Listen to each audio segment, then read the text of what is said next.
with a man who once attempted telepathy to spy on America's enemies abroad. Meet San Francisco's Joe McMoneagle, who claims to have telepathic powers over great distances and with people he's never even met. What's more, he was once hired to use his skill for Army intelligence. Joe McMoneagle says he can receive information from another mind. All he needs is the person's photograph. He's eager to take our telepathy challenge. According to McMoneagle, he first recognized what he says is his unusual gift while serving with the Army in Vietnam. Later, after reporting a near-death experience, he was recruited into a unique intelligence program. The military, hoping to find ways to use telepathy for spying, employed McMoneagle as one of what they call their remote viewers.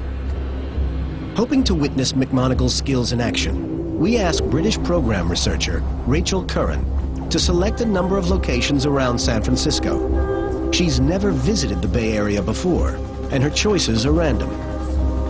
McMoneagle has not met Curran. Miles away, he'll work in a closed room trying to visualize a place she selects.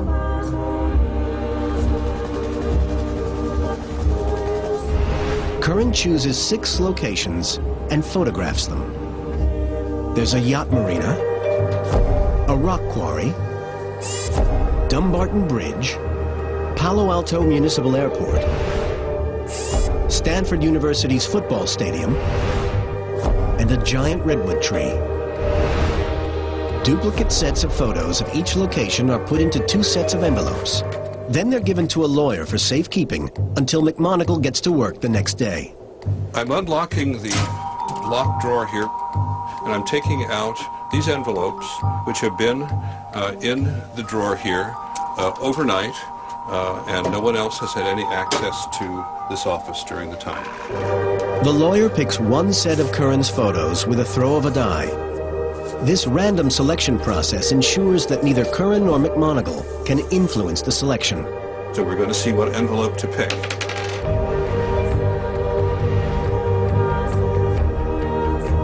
Well, this is the one we chose. You're welcome. Until she opens the envelope, Curran has no idea which location has been chosen. This ensures our researcher can't accidentally give away any secrets. Curran drives to the location in the photo. McMoneagle will now try to describe what Curran is seeing. McMoneagle works from the Palo Alto offices of Ed May, a former colleague and one-time director of McMoneagle's psychic spy program. Neither man has any idea who Curran is or where in San Francisco she's going. By 10:30 this morning, our target person named Rachel is at the site. And my question is, do you know her or have you ever met her in the past? No, I haven't. McMoneagle will now try to connect telepathically with Curran. She will try to act as a beacon. He will try via remote viewing to see what Curran sees. She is somewhere in the Bay Area of California, and what I'd like you to do now is just describe the surroundings in which she finds herself now. Okay. Kind of a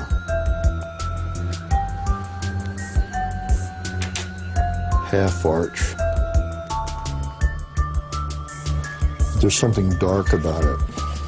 Like there's something kind of darkness. McMoneagle sets himself a 30-minute deadline to describe Rachel's surroundings. The secret location he's been asked to describe. You get a feeling like she had to park somewhere through a tunnel or something, or under an overpass. Like a walkway of some kind under an overpass.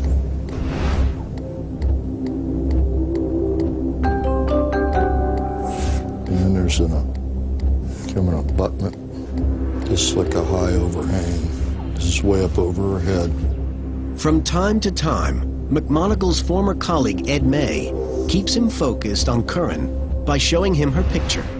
She's trying to act as a beacon, transmitting to McMoneagle the receiver. We have a garden. It's a formal garden. formal garden's got paths, an open area in the center, with trees. And there's some kind of artwork, some kind in the center. But this artwork is very bizarre. It's set in gravel, stone. McMoneagle lists features he believes will be found at Curran's secret location. He concentrates hard for nearly half an hour. Finally, he says he's received some images. But how accurate will they prove to be? A private telephone call to the film crew establishes Curran's location. They don't tell McMoneagle, but instead take him with them to where she's waiting. In an attempt to double-check the accuracy of McMoneagle's description, May carries out a parallel test. While McMoneagle goes to meet Curran, May tries to identify the location by matching McMoneagle's notes with one of Curran's photographs. At the end of his remote viewing session, McMoneagle wrote a series of pointers which he thought best described Curran's location. Massive, heavy, high overhang. There's something large that Rachel, the outbound person, had to actually look up to see. So he gave some assessment of how big this thing is. Smooth, rough metal stone, this overhead, heavy. There's this kind of arch going up. Well. Let me eliminate one almost immediately. Building. Very. Finally, May lays out the pictures in the order he thinks most likely. This is the Dumbarton Bridge. This is a rock quarry. And this is Palo Alto Airport. Maybe the Redwood City Marina. This is the University Football Stadium. And Methuselah State Park. I think I'll go with this as a first place match. Number 1, Dumbarton Bridge. So using only McMoneagle's notes and a second set of Curran's photographs, May chooses the bridge location. And that's just where McMoneagle is heading. Now I understand what I was doing. The approach to the location runs through an underpass. That's exactly what I was saying right there. That's exactly what I was getting.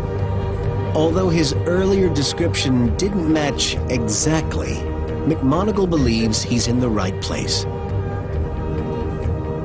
Curran is standing in a viewing area for the Dumbarton Bridge. McMoneagle believes that his work is accurate. For him, that's no surprise. After all, it's not the first time he's done this sort of work. And in the past, the U.S. government believed in him too. His job was to spy on the nation's enemies and to provide intelligence on vital military targets. McMoneagle was part of the once top-secret Project Stargate. McMoneagle says he and his colleagues pinpointed hidden military bases. Bases that were on the other side of the world.